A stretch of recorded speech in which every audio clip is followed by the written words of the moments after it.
Hello and welcome to day 13 of Christmas Planning Made Easy, and today it's all about the decorations.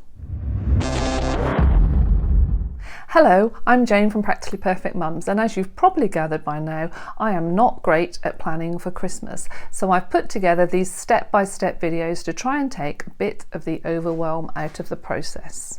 So today we're going to be talking about Christmas decorations.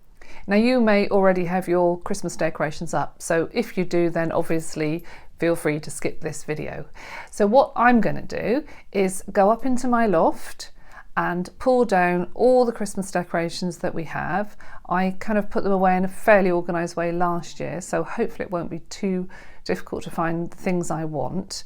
And then I'm going to decide which rooms I would like to decorate, which I think for me is going to be just probably the lounge, perhaps a few little bits in the kitchen and the odd thing in the hallway, but apart from that I don't think I'll probably put decorations in the rest of the house.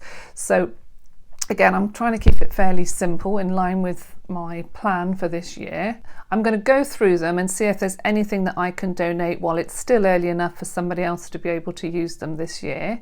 And then if there is anything that we need, I will add that onto my errands list for when I'm next out shopping and I can pick that up. So if you'd like to join me in this challenge, please feel free to grab your decorations down, have a think about where you'd like to put them, declutter anything, and we'll be ready for decorating in a couple of days' time. Look forward to seeing you in the next video.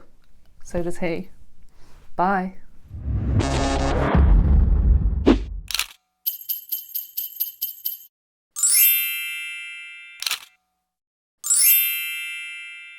I'm going to have a little go through them and see if there's anything that I can donate, anything that I don't want while it's still early enough for someone else to be able to use them. And then I'm